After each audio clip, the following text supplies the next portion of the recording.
looking for what he's actually some people over there like having like skated kind of like me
I played once and I didn't like it.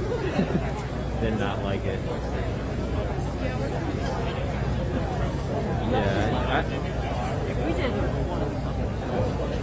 I looked at the list. Craig has all the players printed out, and like the first two players, I'm like, I don't know who these people are. Like, I'm out. I don't want to put in more work than I really want to.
Watch him like dominate.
Ladies and gentlemen, may I have your attention?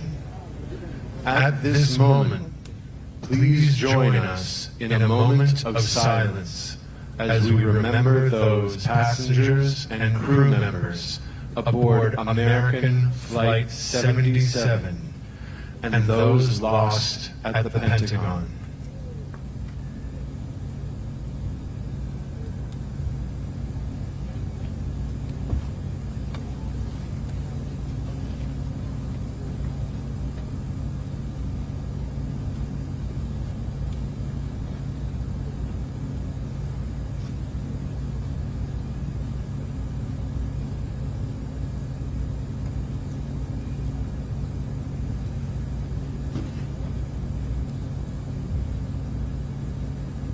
Thank you. At this time, we'd ask for all guests to find their seats for the beginning of the ceremony.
Welcome to Flight 93 National Memorial. My name is Stephen Clark, Superintendent of this very special place. The National Park Service has the great privilege of being the caretaker of this 2,200-acre memorial dedicated to the memory of 40 remarkable people. As they boarded their aircraft in Newark 20 years ago today, these 40 individuals never imagined the challenge they were about to face. In a moment's time, their journey to San Francisco became a harrowing test of their strength and courage. The passengers and crew members of Flight 93 met this test as heroes and literally changed the course of history. This morning, I would like to respectfully extend a special welcome to the Vice President of the United States, Kamala Harris, and the second gentleman,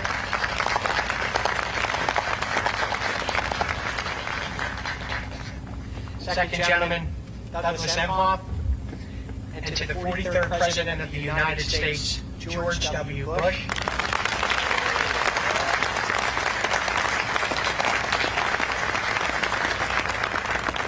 and First Lady Laura Bush.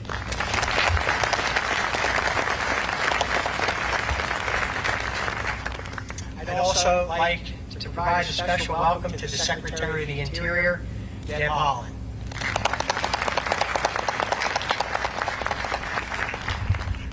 The Commonwealth of Pennsylvania's Governor, Mr. Tom Wolf.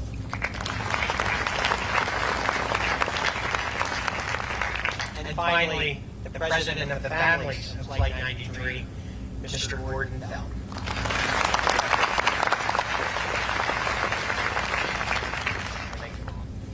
On this day of observance, I am happy to express our thanks for the devoted support to this memorial by communities in Shanksville, Stoystown, Freedens, Somerset, and countless others over the last 20 years.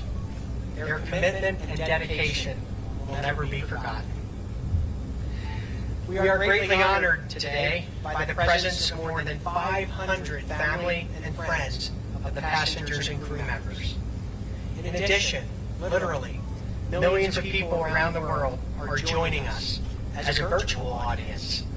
I sincerely thank each of you for taking a part and being here in this special moment to honor the heroes of Flight 93.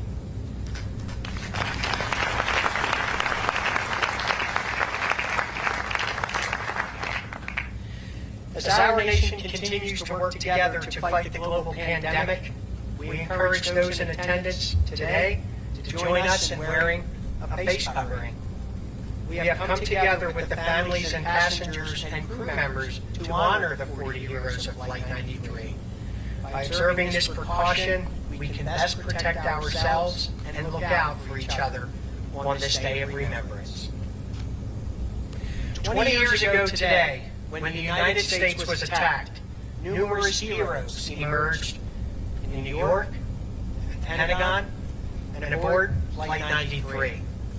The 40 passengers and crew members, mostly strangers to one another, collectively stopped their hijacked plane from reaching its target. Their actions saved hundreds, perhaps thousands of lives and preserved the United States Capitol, the symbol and the center of our democracy. For 20 years, they have been remembered as examples of the best of humanity, having displayed strength and resilience in the face of tremendous adversity. We remember and we come together today to honor them. Let us also remember those who perished at the World Trade Center and at the Pentagon on that day 20 years ago. I ask that you please stand as you are able for our national anthem performed by the President's own United States Marine Band. Please remain standing afterwards for the invocation led by Reverend Dr. Margaret Grun-Kibben, the chaplain of the United States House of Representatives.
Would you pray with me?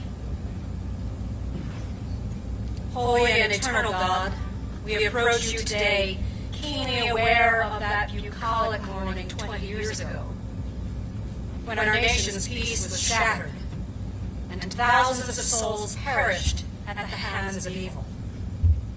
As we honor the heroic sacrifices of the men and women of Flight 93, we yearn for a sense of your loving presence, because only in you can we find respite, security, and peace in the midst of our memories, our grief, and even our anger. God, we pray your blessing over this gathering and on all for whom this moment is an excruciating reminder of fear and loss. Speak into the shadows of these last 2 decades, which left thousands of families bereft of loved ones, and our country fractured by the devastation we have seen and experienced. God, we pray your blessing over this gathering. Remind us that the virtue that our heroes displayed is still alive, that freedom by your grace is still ours.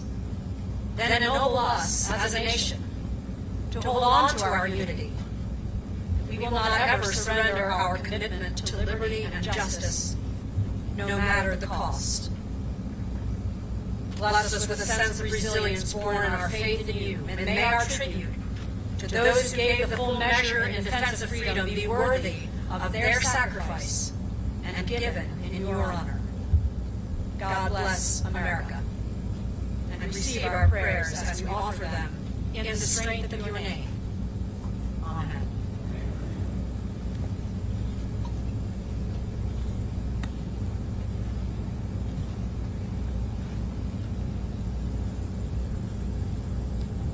Thank you, Chaplain Given, for those beautiful inspirational words. Ladies and gentlemen, please be seated.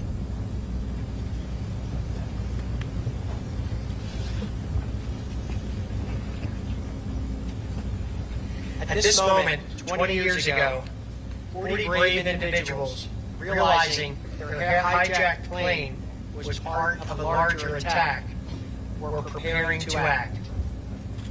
By talking to people on the ground, those aboard Flight 93 learned that the World Trade Center and the Pentagon had been struck by other airliners. Galvanized by that knowledge, the passengers and crew members joined together and decided to fight back. In a moment of terrible uncertainty, they were determined to control their fate. Their collective action that morning continues to inspire Americans and people all around the world. It is truly fitting that we pause to remember those individuals who lost their lives and saved so many when Flight 93 crashed into the hallowed ground just next to us at 10:03 a.m. Helping to pay tribute to the 40 passengers and crew members this morning is Alan M. Hantman, the architect of the United States Capitol on September 11, 2001. Mr. Hampton will lead the reading of the names, joined by family members who will read the names of their loved ones. After each name is read, Kevin Husek and Christian Boyd, who were first on the scene with an ambulance crew out of Somerset to respond after the crash. Those true heroes, those patriots, both Kevin and Christian,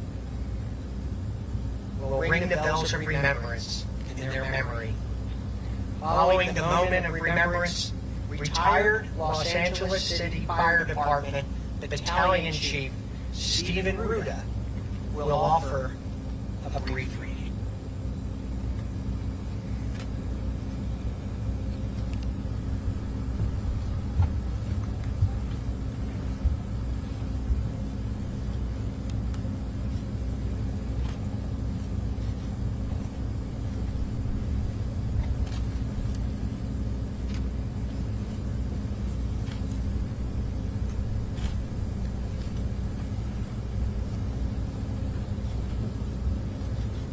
Christian Adams.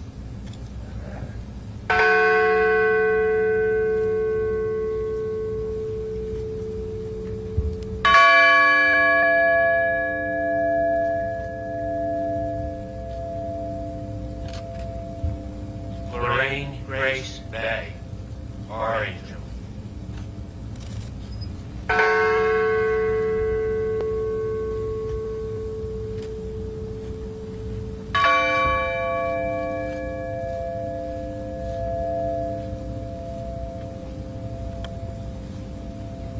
Todd M. Beamer.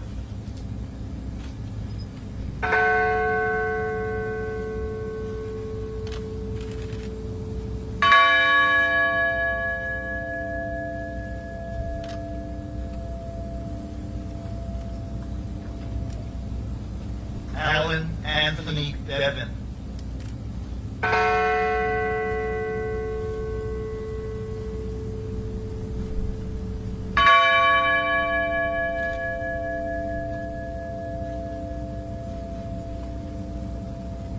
Mark Bingham.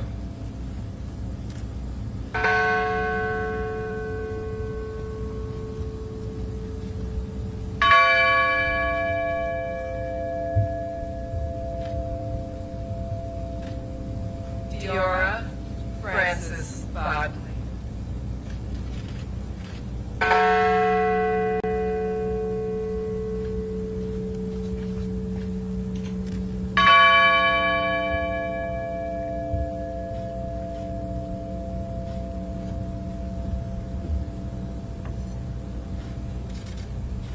Sandy Law Bradshaw.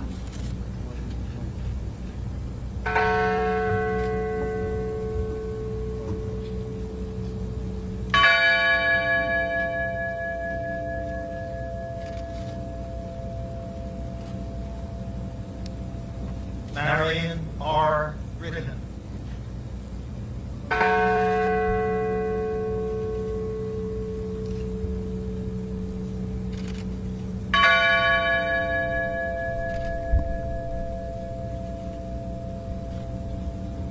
Thomas Burnett.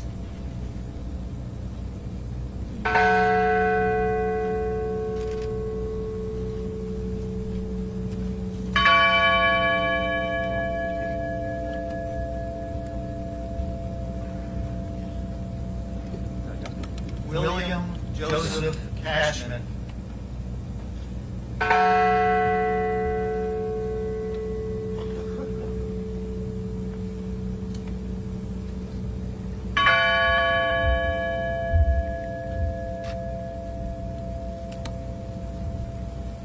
Georgie Rose Corrigan Mercy.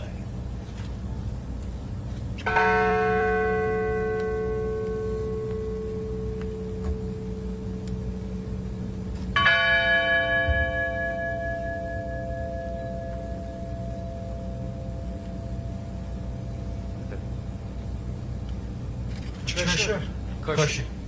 Just let me know who.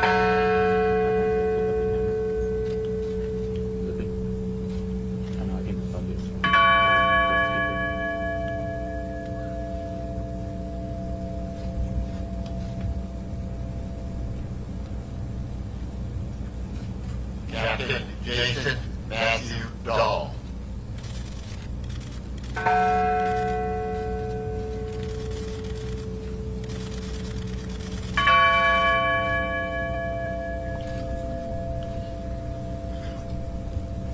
Our dad, Joseph DeLuca.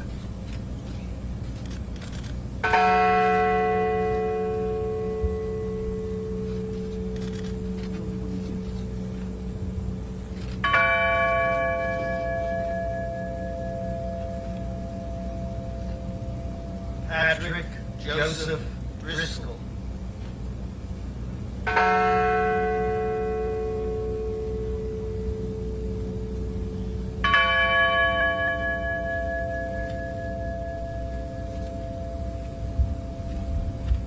husband, Edward Warner Pell.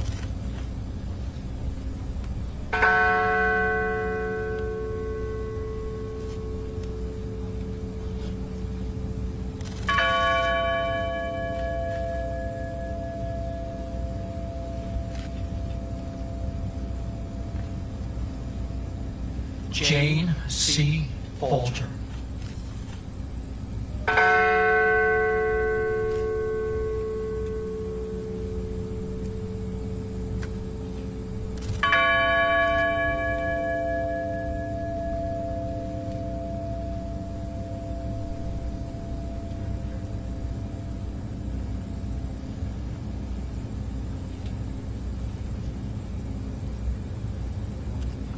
Colleen Frazier.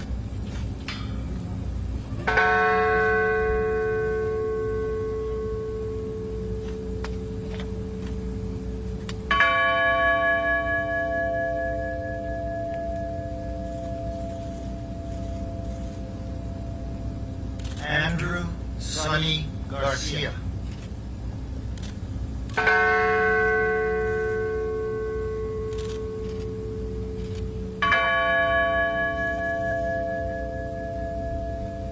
Our beautiful loved one, Jeremy Logan Leck.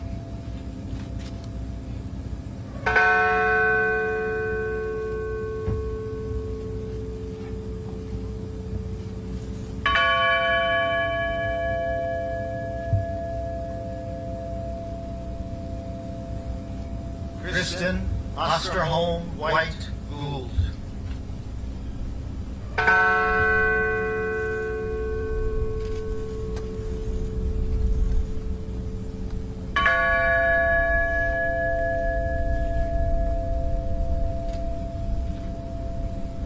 Lauren Catuzzi Grancolas, and our unborn child.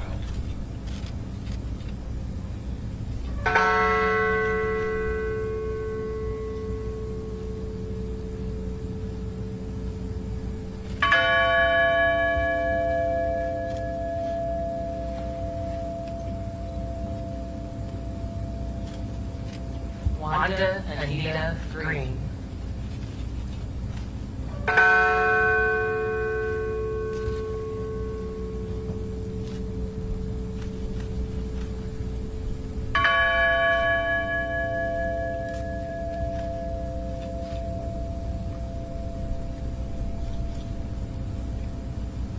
My dad, Donald Ribbon Green.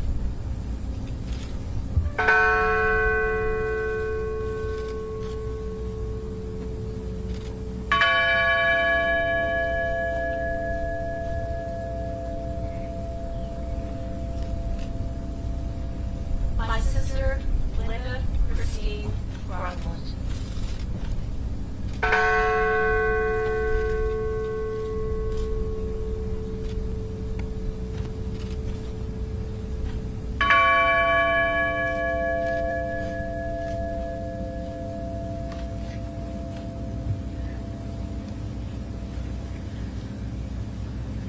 My beloved brother and son, Richard Jerry Witagno.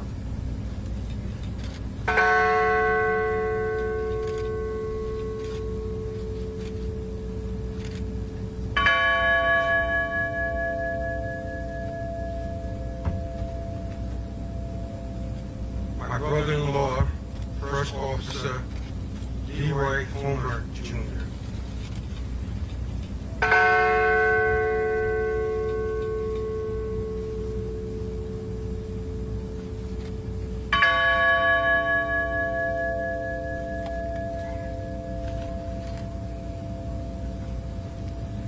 Gia Huga.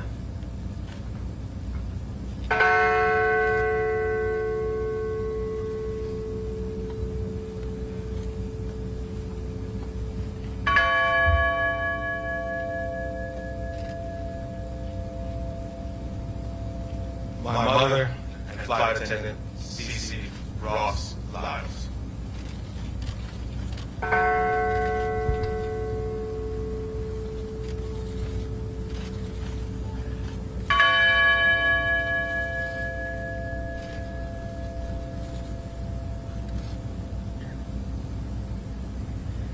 My grandmother, Hilda Marson.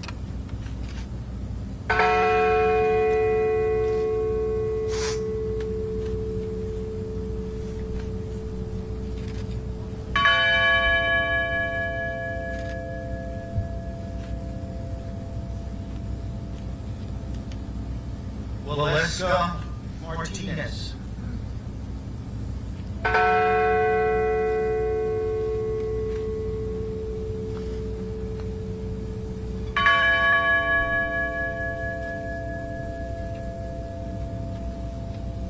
My sister, Nicole Carol Miller.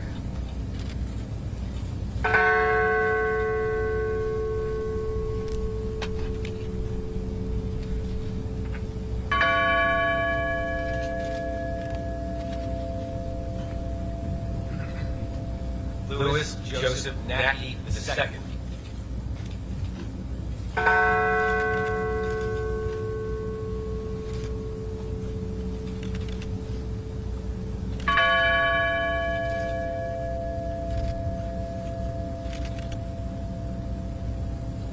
Donald Arthur Peterson.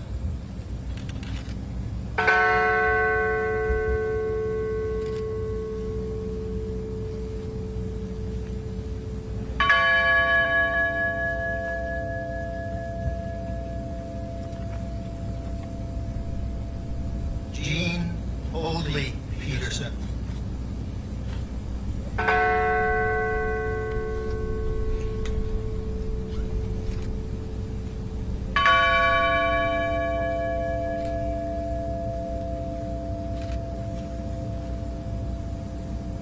Mark David Rothenberg.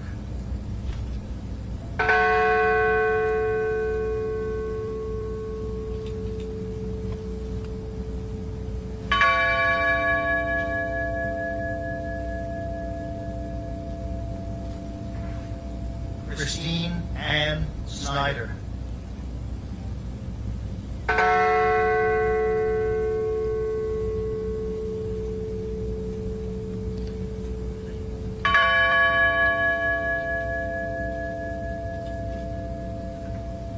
My dad, John Talagani.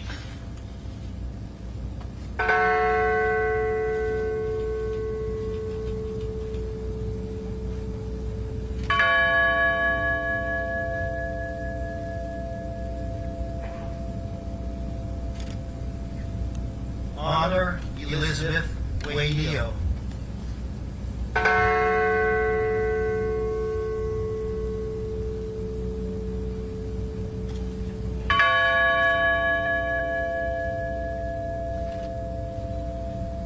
My cousin, Debbie Jacobs Welsh.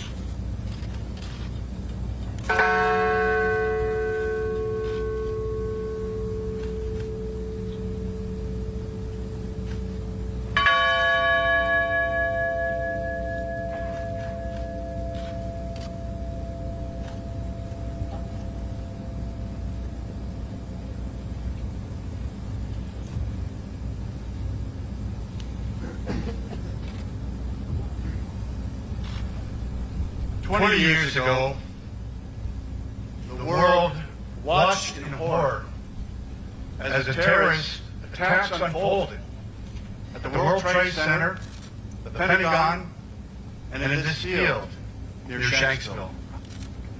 On that day, my vision here at this holy site was one of a lone fire engine with its crew at the ready for potential rescue and firefighting. Those first responders were shadowed by smoke rising from the impact zone into the nearby forest of the hemlock trees bordering this field. Now my thoughts at the moment were that this was no longer a common field. It was traveled by so many who lived in this area, but this field was now sacred ground and common no more. So how did this vision of tragedy turn into a memory of complete victory? A wife of a fellow Los Angeles firefighter, Susie Bird, made a quilt, and then she asked Minnie to place a written message on the patches of that quilt. When I was given the pen,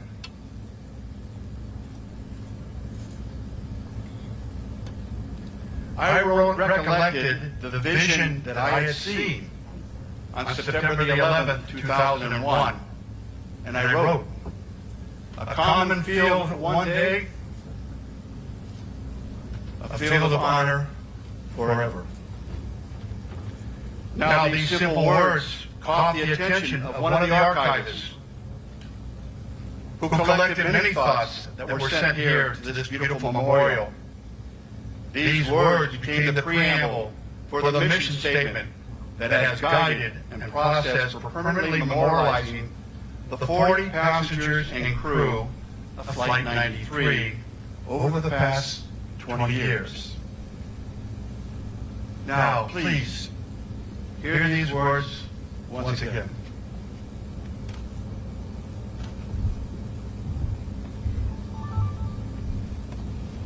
A common field one day, a field of honor forever. May all who visit this place remember the collective acts of courage and sacrifice of the passengers and crew. Revere this hallowed ground as the final rescue place of those heroes, and reflect on the power of individuals who chose to make a difference. Peace be with you.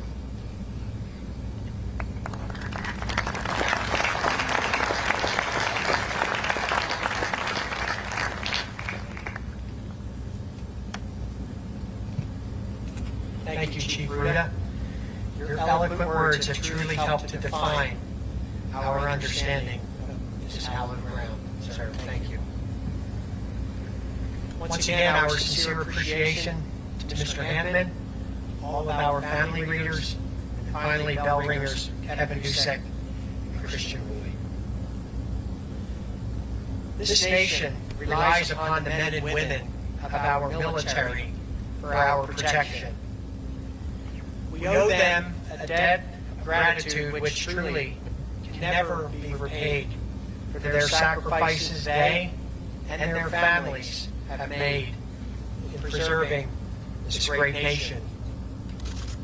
I would like to acknowledge the men and women currently serving in our nation's military and all of our veterans who have so bravely served this country. Assisting with today's observance are 40 sailors from USS Somerset. Named for Somerset County, where Flight 93 crashed, she is one of 3 ships that remembered the tragic events of September 11th, along with USS Arlington and USS New York. Thank you, sailors, for being with us this morning.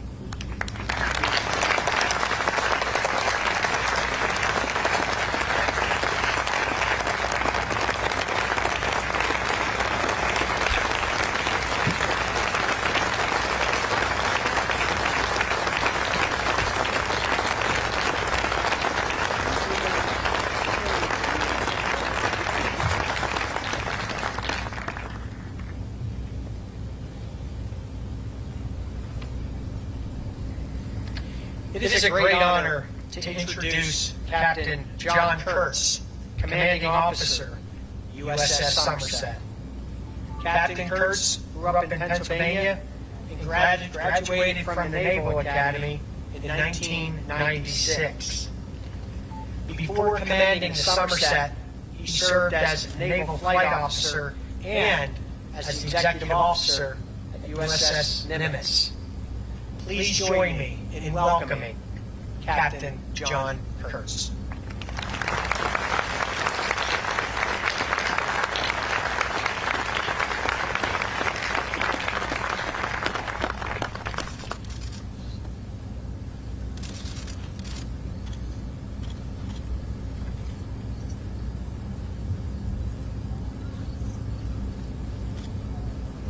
Virtus per adversa.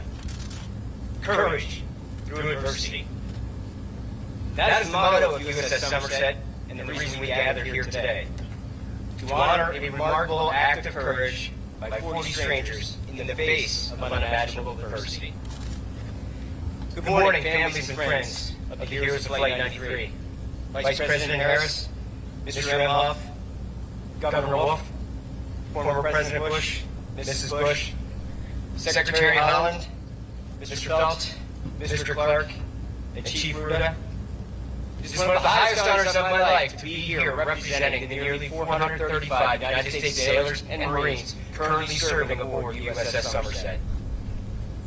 Courage through adversity, a motto rooted in heroic action 20 years ago in the skies above us, means a lot to our crew. The story of Flight 93 is one of 40 people brought together by circumstance, most of whom knew no one on board, banding together in a time of crisis. I could think of no greater act of service, no higher calling, than prioritizing the lives of others when one's very existence is at stake. Defying comprehension, these unsuspecting people, suddenly thrust into an extraordinary situation, acted with complete selflessness in defense of cherished national symbols, important beacons of the world, and countless nameless faces below. On September 10, 2001, it may have been impossible to imagine, and yet we find ourselves here today in a quiet Pennsylvania field, reverently remembering such a selfless act. The Department of Defense's theme for this anniversary is Educate and Remember. Aboard Somerset, we take this responsibility very seriously. Every month, we gather our newly arrived sailors to help them adjust to ship life. This is their introduction to the crew and ours to them.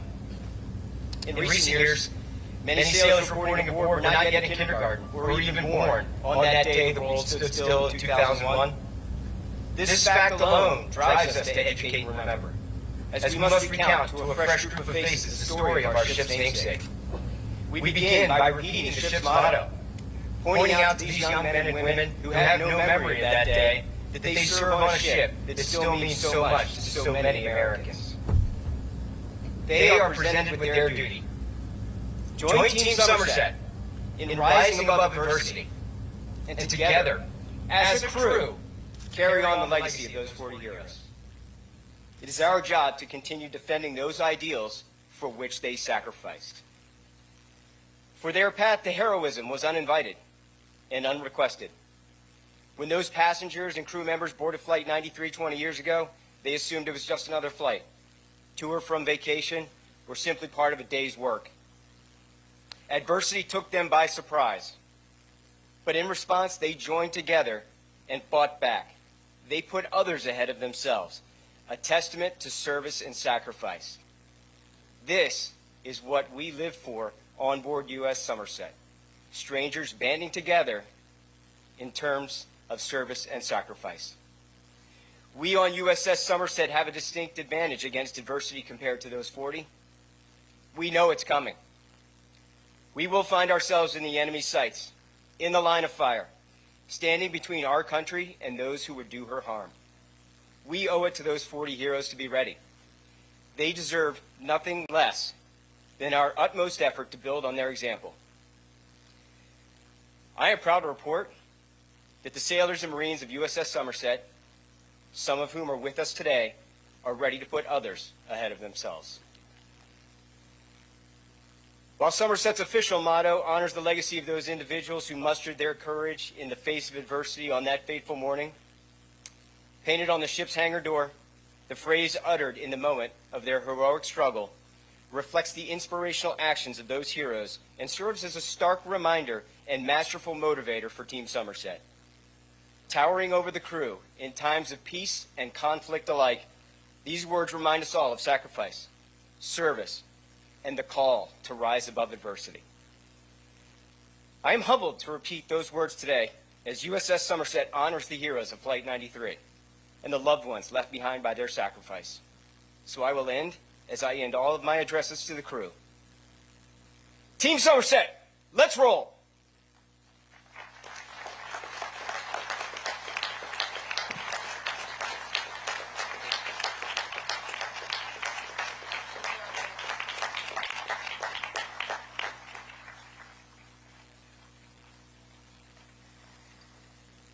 Ladies and gentlemen, I think our nation is in truly incredible hands.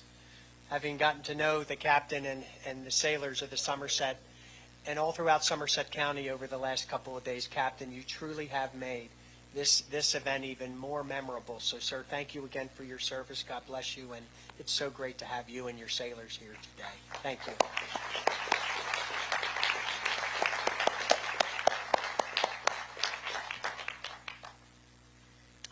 We are honored today also by the presence of many elected officials from all levels of government.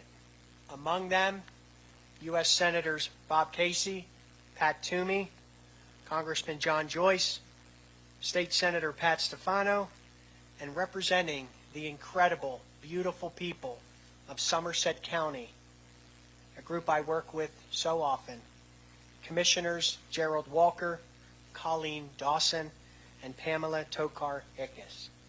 For everyone, we truly appreciate you being with us here today. On September 11th, 2001, Governor Tom Ridge arrived here to survey the crash site. 1 week later, he met with family members when they first visited this field of honor. In the following days, President Bush summoned him to Washington to lead this country's homeland security efforts. Governor Ridge wishes he could be with us this morning as the families of Flight 93 mean so much to him. When I spoke to him just a few short days ago, he asked me to remind everyone that the kindness, generosity, and compassion displayed by all Americans after September 11th remain vital to our nation's resilience and security. Governor Ridge, you are indeed with us in spirit, and thank you so much for your support over these many years.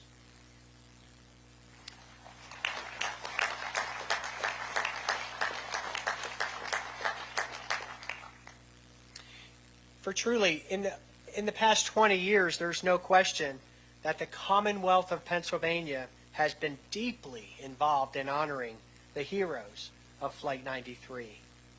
That involvement has been vital, truly vital, to the creation of this memorial. Joining us now, a Pennsylvania native and the 47th governor of this great state of Pennsylvania. Everyone, please help me welcome Governor Tom Wolf.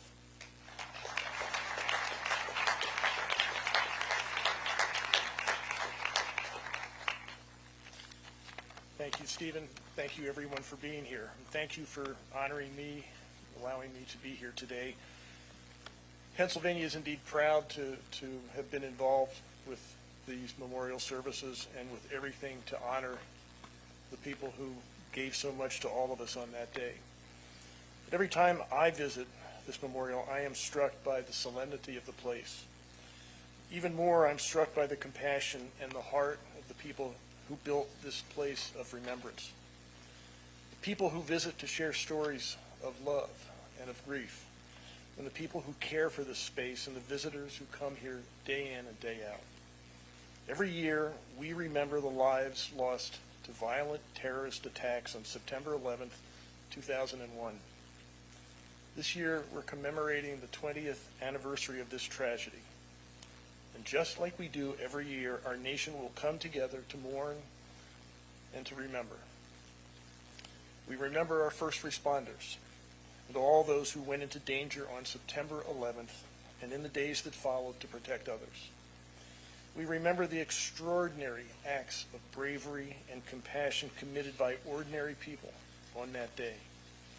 And here in Pennsylvania, we particularly remember the actions of the 40 passengers and the crew on Flight 93 who fought back and who sacrificed themselves to save the lives of strangers. This story and this place remind us each day of what it means to be an American. In times of strife, we Americans, we come together. We comfort each other. We protect each other. And we stand up for each other. This memorial is a powerful reminder of what we have lost, but it's also a powerful reminder of the strength of the American spirit and of what we can do when we come together for the greater good of each of us. September 11th, 2001 was one of our nation's darkest days. And now, 20 years later, we look back and remember the people who brought light to that darkness and who gave us hope when we were all sunk in despair, who reminded us how far we Americans can go to protect our fellow Americans. It's their example that each of us should strive to follow today and every day. Thank you very much.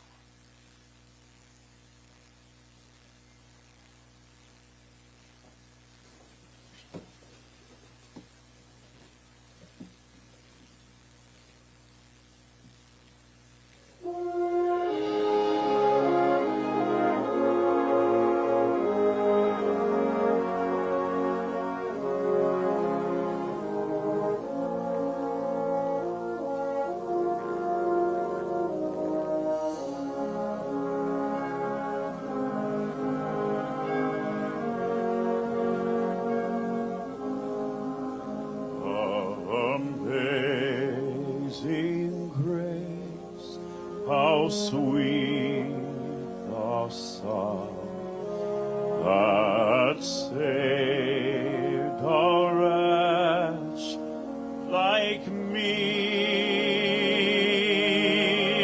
I once was lost, but now I'm found. Was blind, but now I see.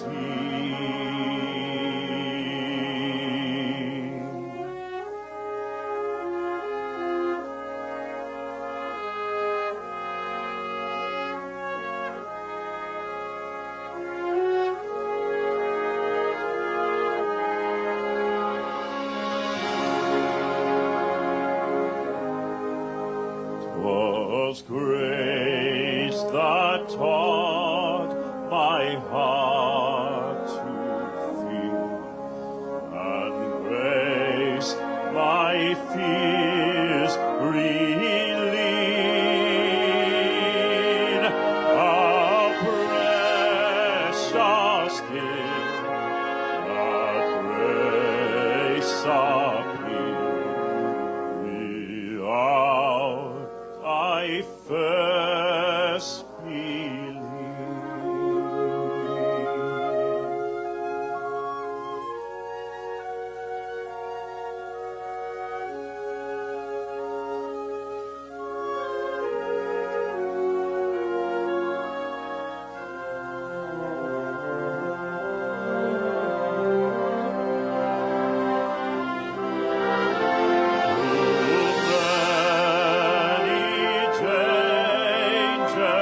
For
The National Park Service has enjoyed the support of several partners in establishing this amazing memorial.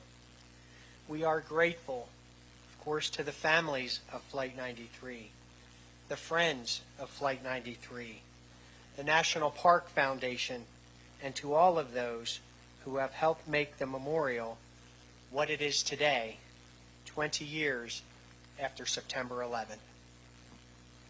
It is my distinct pleasure to introduce Mr. Gordon Felt, the President of the families of Flight 93. He is the brother of passenger Edward Porter Felt and has long been the key spokesperson for the families. I've known Gordy for several years now, and I greatly admire his unwavering commitment to the Flight 93 National Memorial and to the 40 heroes. He has been an inspiration as well as a good friend to me and to so many of us here gathered today. Ladies and gentlemen, please help me welcome Mr. Gordon Felt.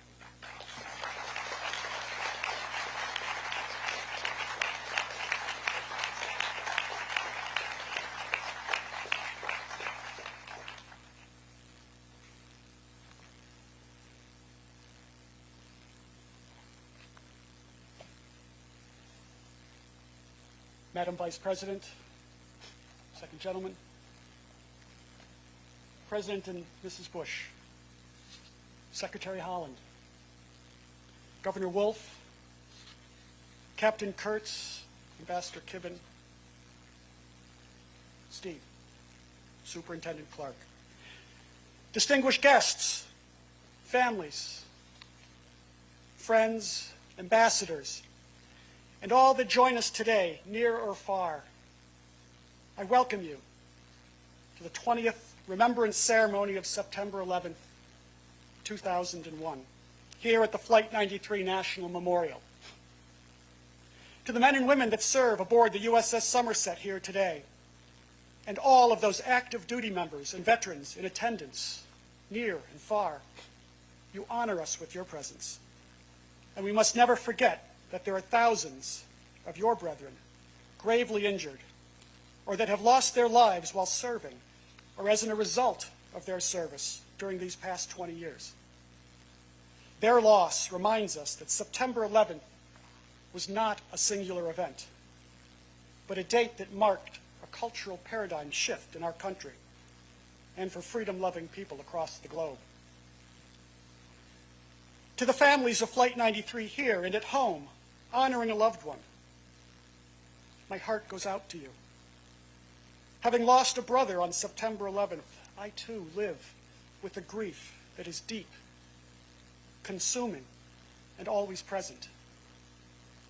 For those that lost loved ones in the terrorist attacks on our country 20 years ago today, you know that we can never move on, but that we must continue to move forward. On September 11th, 2001, we lost a total of 2,977 innocent souls. And that morning, more than 6,000 people were injured in the attack on our country. 2,606 died in the World Trade Center, 125 at the Pentagon, and 246 innocent people were murdered on the 4 hijacked planes, 40 of which were on Flight 93, brought down here in a field just outside of Shanksville, Pennsylvania, as our heroes fought to overcome the evil brought to our shores that morning. To date, an additional 2,000 first responders that took part in the immediate rescue and continued recovery efforts have died from related illnesses. And with every month, we continue to lose more. The ripple effect of September 11th is unfathomable. There are still many questions to be answered about the day, facts to be declassified and released, and justice to be served. So much of September 11th involved pain, loss, and terror. Our lives were never to be the same. And yet, from the ashes of the day, stories of heroism and extraordinary courage emerged, providing hope to a world adrift in fear and confusion. First responders running into burning buildings with little regard for their own safety, while citizens inside those buildings refused to run from danger so that they could offer assistance and comfort to those less able, surely knowing that their decision would cost them all but their honor. And here in the skies over southwestern Pennsylvania, a group of 40 individuals, mostly strangers, when becoming aware of what was taking place on the ground that morning, found the courage to band together at a moment's notice, without regard for political, religious, professional, or cultural differences. Our 40, under extreme conditions, were able to change the course of history, averting the potential of our final image that fateful day, being the Capitol dome, collapsed and on fire, the greatest symbol of our democracy in ruins. As the personification of that symbol, our heroes embraced the tenets of democracy that no expression of terrorism will ever extinguish. E pluribus unum. Out of many, one. Our heroes united. They formulated a plan when confronted by a great evil. They prayed. They voted on a course of action, and then they struck. Though in the process they lost their lives, there is no question that they won the first battle in this current war on terrorism. 35 minutes, 9:28 to 10:03 a.m. From the initial terrorist attack on Flight 93 until the moment the plane came down on our sacred ground. A lifetime, a moment, forever, yesterday. Here on the ground, first responders, aware of what was taking place in New York, at the Pentagon, and in the midst of fear and uncertainty, instinctively reacted to the horror that was brought to their rural community in a way that has forever altered their lives.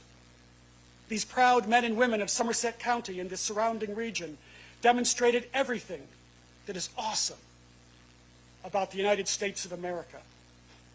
Terrorism met rural America, proud, strong, determined. The relationship our families and our nation has forged with this local community is extraordinary. To our extended family here in the Somerset County region, you will forever have our complete gratitude. You have embraced us and the story of our loved ones in a selfless, fiercely protective fashion, even as you continue to move forward, carrying the pain and anguish thrust upon your community 20 years ago. Recently, I was listening to former Congressman Trey Gowdy discussing the ultimate sacrifices made by our men and women in uniform. During his remarks, I was struck by a common theme that I do not recall highlighted in prior years. It was a theme that I felt strongly was consistent with the story of the heroes of Flight 93 and all those we lost on September 11th. I experienced a moment of clarity that brought my understanding of heroism and of sacrifice to an uncomfortable reality, moving me to question who we are as a society. What struck such a nerve was not the annual reminder to honor and remember the thousands of lives ripped from the embrace of their families the morning of September 11th, 2001, including the 40 heroes of Flight 93. But rather the question to be considered is, are we worthy of their sacrifice? Are we worthy? Do we as individuals, communities, and as a country conduct ourselves in a manner that would make those that sacrificed so much and fought so hard on September 11th proud of who we have become? Do we share the same willingness to sacrifice for others in little ways as well as large? To act when necessary for no other reason than to accomplish a noble goal, egoless, and with no other motivation than to do what is right? Do we cherish the hard-earned freedoms that we enjoyed, secured every generation by those willing to stand toe-to-toe with anyone or any country willing to steal them away? The real question that we must all ask ourselves is, have we as a society moved on and left the hard-earned lessons of September 11th behind? Have we become desensitized to what really happened that fateful morning? Have we diminished the courageous actions of these brave men and women, these heroes we honor today at the Flight 93 National Memorial, as well as those in New York City and at the Pentagon, by relegating their stories to the history books? As a country, we shouldn't seek to move on, but rather let us dedicate ourselves to moving forward, honoring and remembering the sacrifices made on September 11th, the lessons we learned, remembering the names, the individuals, and the collective actions of so many that day. Let us be worthy of the selfless sacrifices that were made. Let us remember who we became on September 12th. In the aftermath of September 11th, we saw beyond our differences so that in unity we could survive the devastation of the day. E pluribus unum. Out of many, we became one. That is the inspiration of September 11th. Whether it was in the air or on the ground that morning, heroism was revealed. History was made, and the course of our lives were changed forever. The path we follow is up to us. Let us strive to be worthy of those we lost that morning, our 40 heroes, our loved ones, and the thousands of other innocent lives extinguished that day and in the aftermath of September 11th. E pluribus unum. Thank you.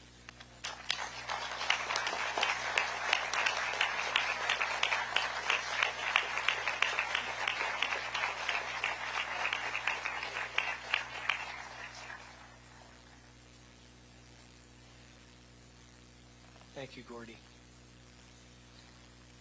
An enduring moment in the days after September 11th occurred when President George W. Bush used a bullhorn to speak to firefighters at Ground Zero in New York.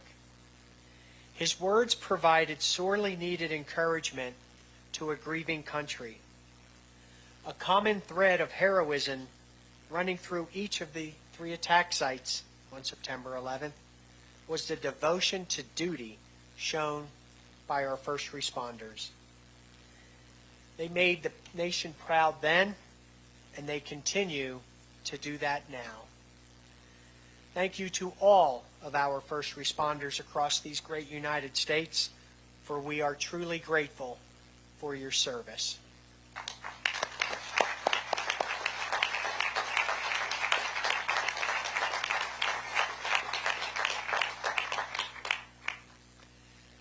I'm greatly honored now to present our next speaker, the 43rd President of the United States of America, George W. Bush.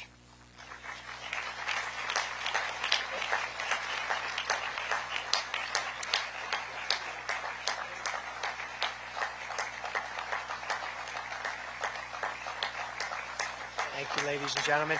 Accompanying him today is First Lady Laura Bush, who occupies a special place in the hearts and families of Flight 93, for on September 17th, Mrs. Bush traveled here to offer her condolences and to those of America to the families and passengers of Flight 93.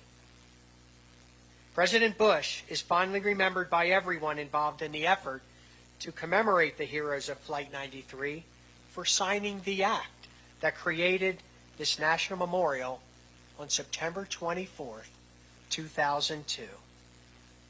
Ladies and gentlemen, please welcome the 43rd President of the United States, George W. Bush. Thank you. Thank you all.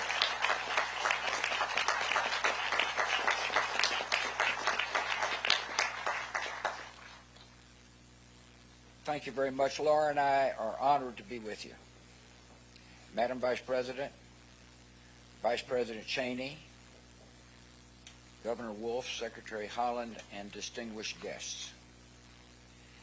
20 years ago, we all found in different ways, in different places, but all at the same moment, that our lives would be changed forever. The world was loud with carnage and sirens, and then quiet with missing voices that would never be heard again.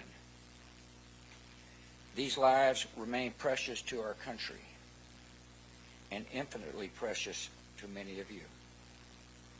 Today we remember your loss, we share your sorrow, and we honor the men and women you have loved so long and so well. For those too young to recall that clear September day, it is hard to describe the mix of feelings we experienced. There was horror at the scale of destruction, and awe at the bravery and kindness that rose to meet it. There was shock at the audacity of evil, and gratitude for the heroism and decency that opposed it. In the sacrifice of the first responders, in the mutual aid of strangers, in the solidarity of grief and grace, the actions of an enemy revealed the spirit of a people, and we were proud of our wounded nation. In these memories, the passengers and crew of Flight 93 must always have an honored place. Here, the intended targets became the instruments of rescue, and many who are now alive owe a vast, unconscious debt to the defiance displayed in the skies above this field. It would be a mistake to idealize the experience of those terrible events. All that many people could initially see was the brute randomness of death. All that many could feel was unearned suffering. All that many could hear was God's terrible silence. There are many who still struggle with a lonely pain that cuts deep within. In those fateful hours, we learned other lessons as well. We saw that Americans were vulnerable, but not fragile, that they possess a core of strength that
uniform.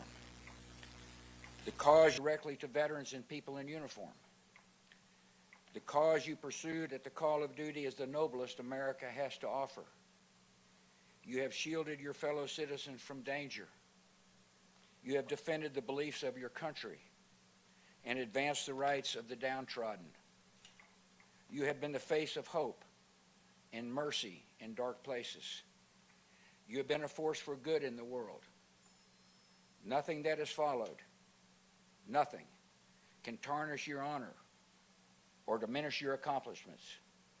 To you and to the honored dead, our country is forever grateful.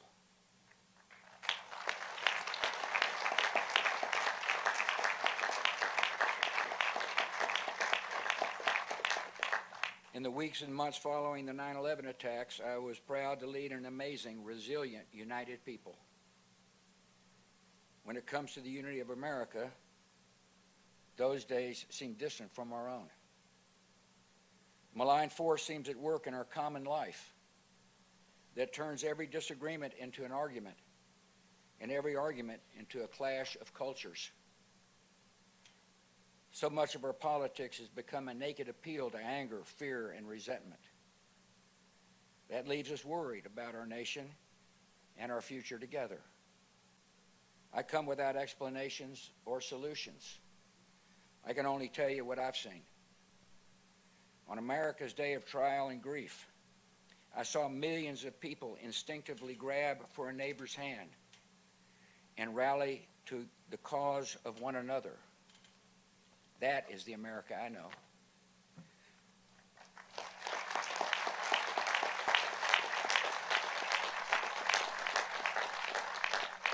At a time when religious bigotry might have flowed freely, I saw Americans reject prejudice and embrace people of Muslim faith.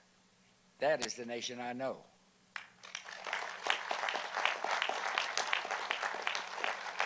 At a time when nativism could have stirred hatred and violence against people perceived as outsiders, I saw Americans reaffirm their welcome to immigrants and refugees. That is the nation I know.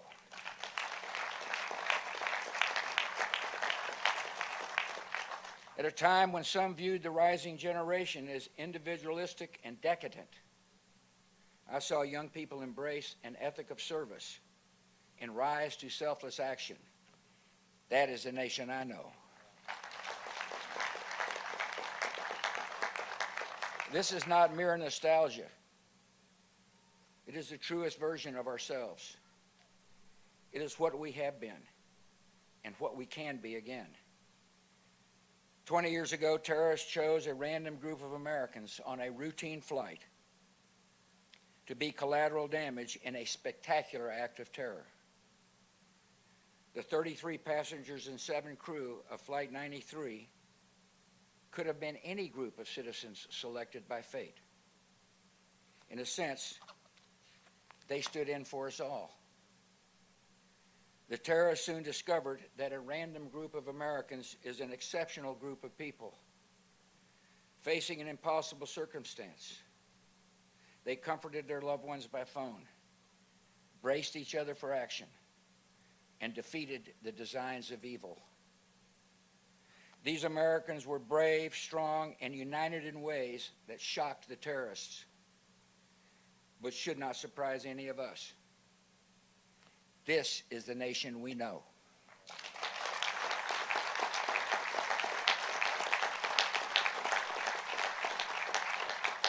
And whenever we need hope and inspiration, we can look to the skies and remember. God bless.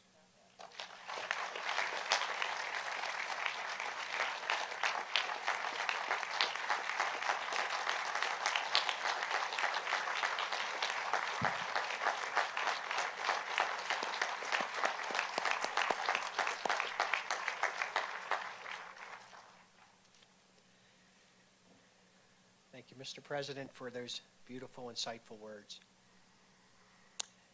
You know, President Bush and Mrs. Bush have visited here several times, and we are delighted, of course, to have them with us here today, now that the memorial has been completed. The design for this memorial, which so beautifully frames this site, is the work of Paul Murdoch Architects. A deeply felt thank you to Paul and Melina Murdoch, who are with us here today, and to their entire team for envisioning the memorial that has literally sculpted the landscape in an unforgettable manner, and which will be visited by millions of people for generations to come. Once again, thank you to Paul and Melina and your entire team.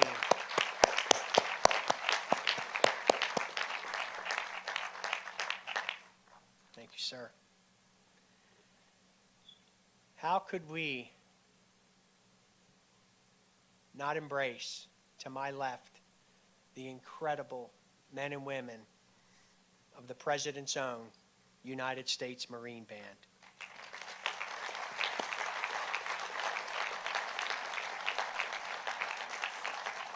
Formed in 1798, it's America's oldest continuously active professional musical organization. Think about that. Its mission is to perform for the United States President and the Commandant of the Marine Corps. We are truly privileged to enjoy this national treasure. Ladies and gentlemen, please once again join me in thanking and appreciating the incredible President's own.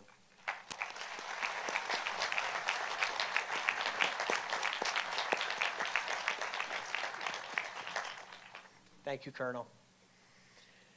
At this time, I am proud to welcome the Secretary of the United States Department of the Interior, Deb Haaland, the 54th person entrusted with that responsibility.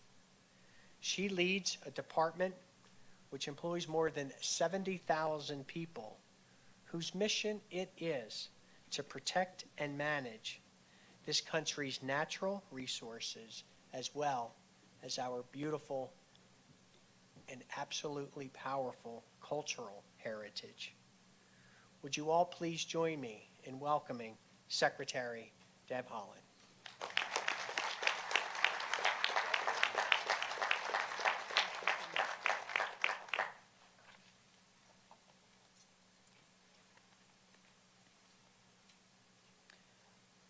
Thank you all so much. President Bush, thank you for your inspiring words. Madam Vice President, very honored to be here with you. Families, friends, active duty service personnel, thank you so much for the opportunity to join you all on this somber anniversary. 20 years ago, I was waking up to get my first grader ready for school and was stunned by the news on the radio. I rushed to turn on the TV and watch the imagery in disbelief. Like many parents, I nervously took my child to school. The pickup line was longer than usual that day. I know parents just wanted to hold their children close as soon as they could. Instead of being in a rush to get to their next event, soccer practice, or home for homework, parents, students, teachers, and school support staff joined hands around the school for a moment of silence. We mourned together. Every year on this day, we remember those we lost. We remember the first responders who ran in when everyone was running out. We remember the emergency crews who helped in the aftermath of that fateful day. We remember where we were and how we felt. And on this hallowed ground, we remember the heroes who made the ultimate sacrifice to save others. We honor their families, and we recognize the selfless patriotism they demonstrated on that September morning 20 years ago. It is with the support of the families of Flight 93, the Flight 93 Advisory Commission, the Flight 93 Memorial Task Force, Friends of Flight 93, and the National Park Foundation that this memorial serves as an enduring reminder of their bravery. There's no way to know how many lives these heroes saved, but we show our gratitude by visiting this place, gathering with loved ones, and most importantly, building a country where their children and grandchildren can thrive. building a country of which they would be proud. We at the Interior Department will live up to that sacred responsibility by being good stewards of this memorial for generations to come. I appreciate everyone who works so hard every day, including our National Park Service employees and the volunteers, to care for this land, to honor it for those who were lost so that we may never forget their sacrifice. My child is grown now. Many like them have little, if any, memory of that day when our nation came together in grief. But thanks to this memorial, they and other children will know the story of what happened here. A set of brave individuals who made the ultimate sacrifice for our country. Their story will live on. To continue our remembrance, it is my honor and privilege to introduce our esteemed Vice President Kamala Harris.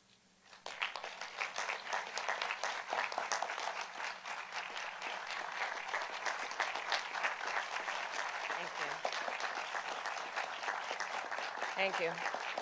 Good morning. Good morning.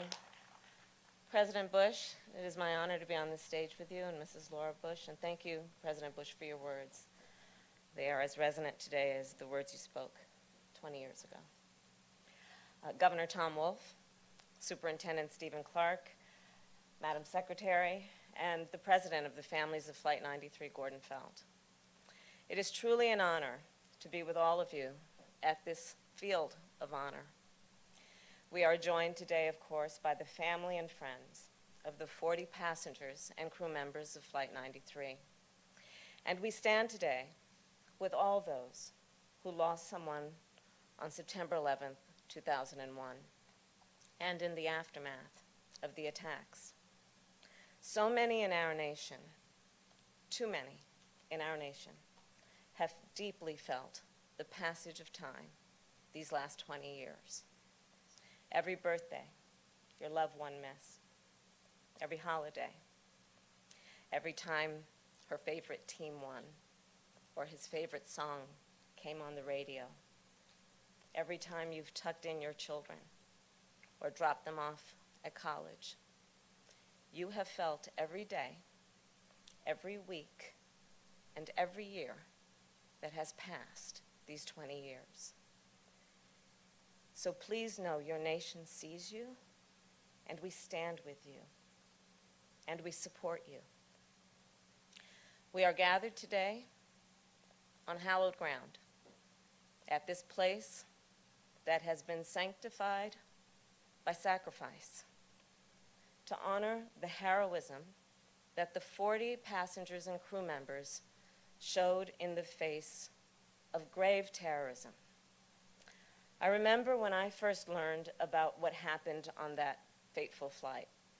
What happened on Flight 93 told us then, and it still tells us, so much about the courage of those on board who gave everything they possibly could, about the resolve of the first responders who risked everything, and about the resilience of the American people. On this 20th anniversary, on this solemn day of remembrance, we must challenge ourselves, yes, to look back, to remember, for the sake of our children, for the sake of their children. And for that reason, we must also look forward.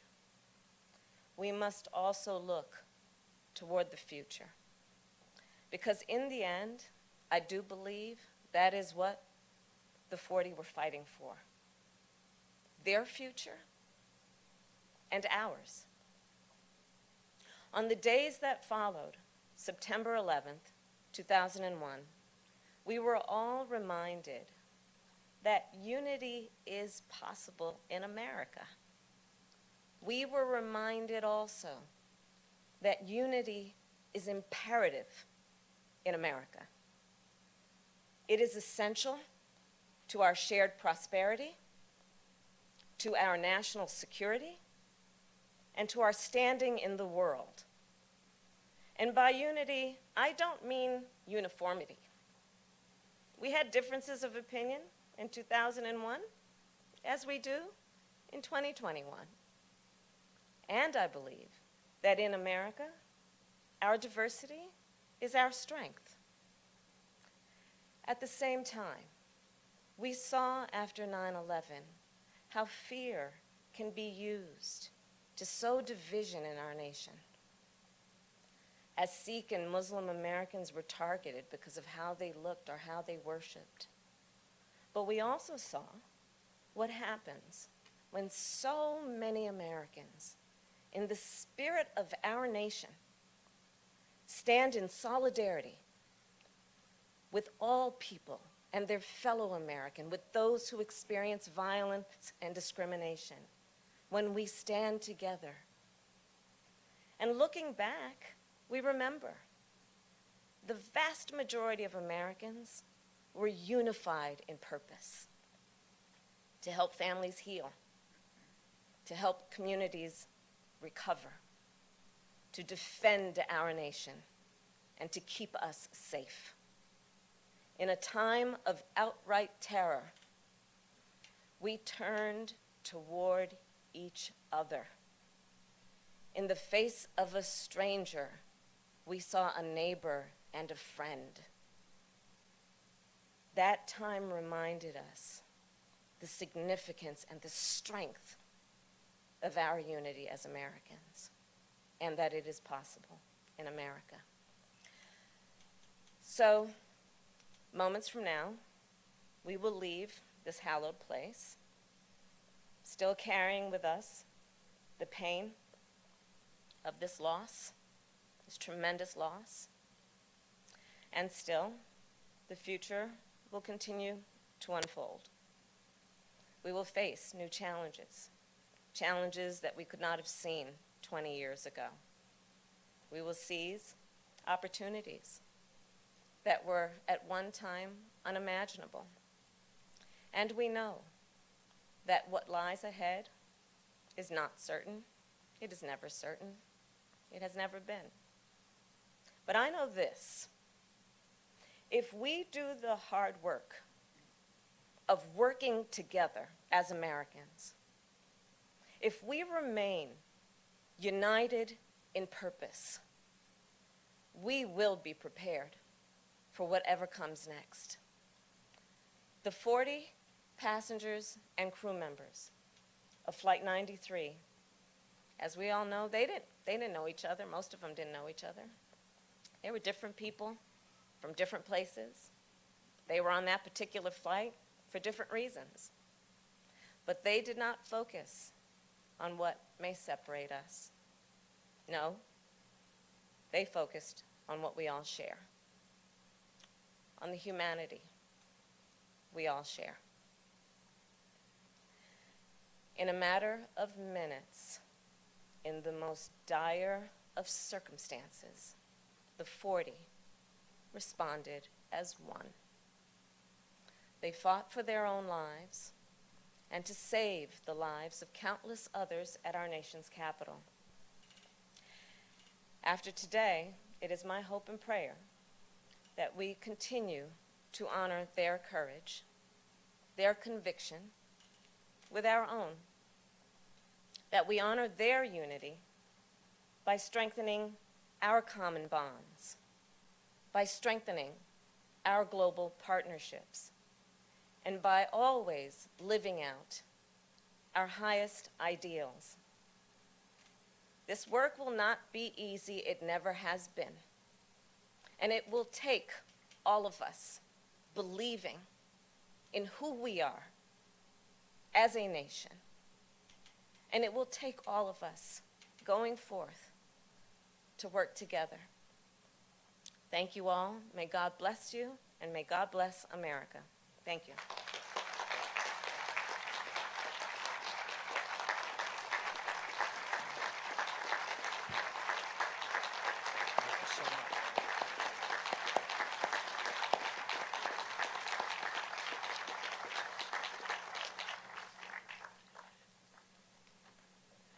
Thank Thank you again, Madam Vice President.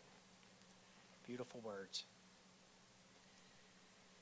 Before this national memorial was created, local residents, calling themselves ambassadors, took responsibility to watch over this hallowed ground and welcome visitors from near and far. Next year in January, we will mark the 20th anniversary, of that group.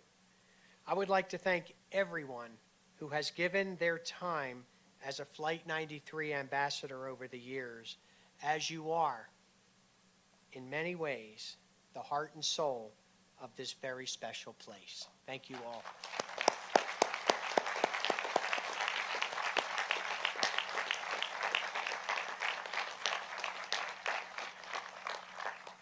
Folks, it's literally over 10,000 hours a year by our ambassadors.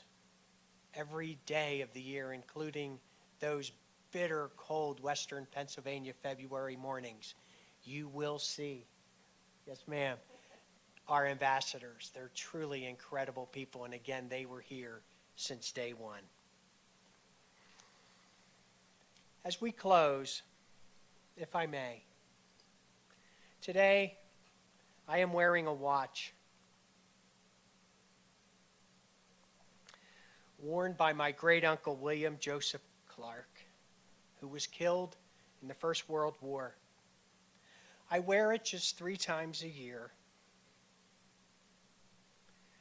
Memorial Day, Veterans Day, and September 11th. It is a cherished heirloom and an instrument which marks the passage of time. 20 years, the amount of time since September 11, 2001, is but a brief span in the history of this great nation. Time. We will always remember what happened more than 200 years ago at Independence Hall, where our country was born and our Constitution was signed. Time. We will always remember what happened more than 150 years ago at countless fields when our country fought an internal conflict from which it emerged even stronger and even more than united than ever. Time. We will always remember what happened more than 100 years ago when our nation joined the struggle to make the world safe for democracy and secured voting rights for women here at home. Time. We will always remember what happened more than 50 years ago across this country when brave citizens risked their lives to make our nation live up to its founding principles. Time. And undoubtedly, we shall always remember what happened 20 years ago today, when an attack on our nation brought forth an inspiring display of courage from 40 passengers and crew members aboard Flight 93. Again, confronted by an unprecedented situation, they drew upon reserves of inner strength, acted, and saved many lives. Time. As the years go by, the passage of time will only strengthen the importance of their story and this place in the history of our nation. Let us never forget what they did here. Let us always remember the lives lost that day in New York, at the Pentagon, and here in this field of honor. Among the more than 400 sites cared for by the National Park Service and many of our sacred historic places. This hallowed ground next to us, the resting place of the 40 heroes of Flight 93. Ladies and gentlemen, your loved ones is such a place. It too is one of the most important sites in our country, a place where brave men and women made history and shaped the future. When the events of September 11th have passed from living memory, this memorial created through the tireless efforts of so many, will allow future generations to remember the inspiring story of Flight 93. Once again, ladies and gentlemen, we truly are grateful to all of you for making and taking time on this special, special day to join us in remembering and honoring the 40 heroes whose names are inscribed on that wall. To those around the world, to everyone with us here today, and our cherished, cherished family members, thank you all so very, very much. Thank you.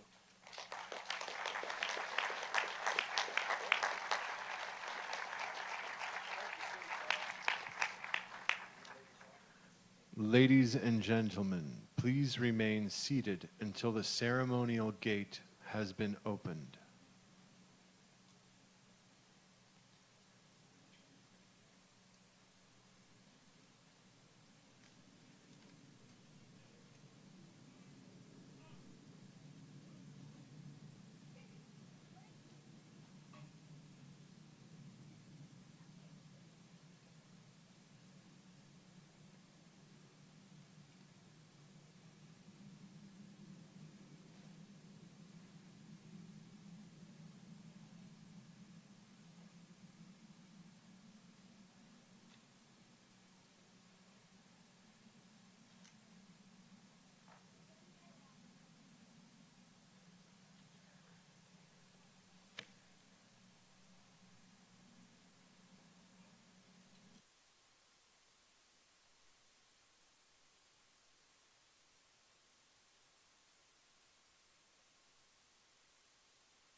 Land of the noble free, thy name I love.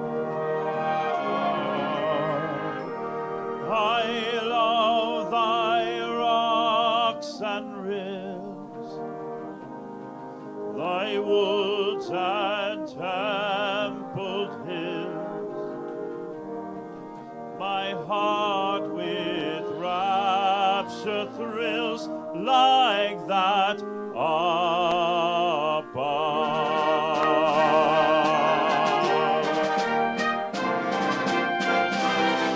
My country, 'tis of thee, free the land of liberty, of thee I sing.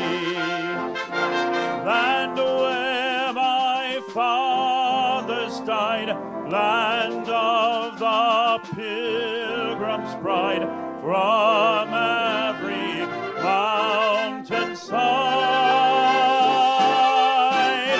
Let freedom ring. Let freedom ring.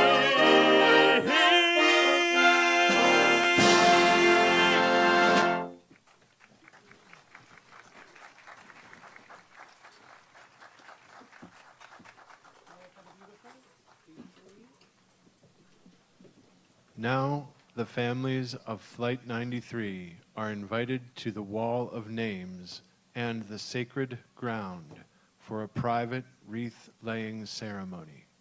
Thank you for attending today's service.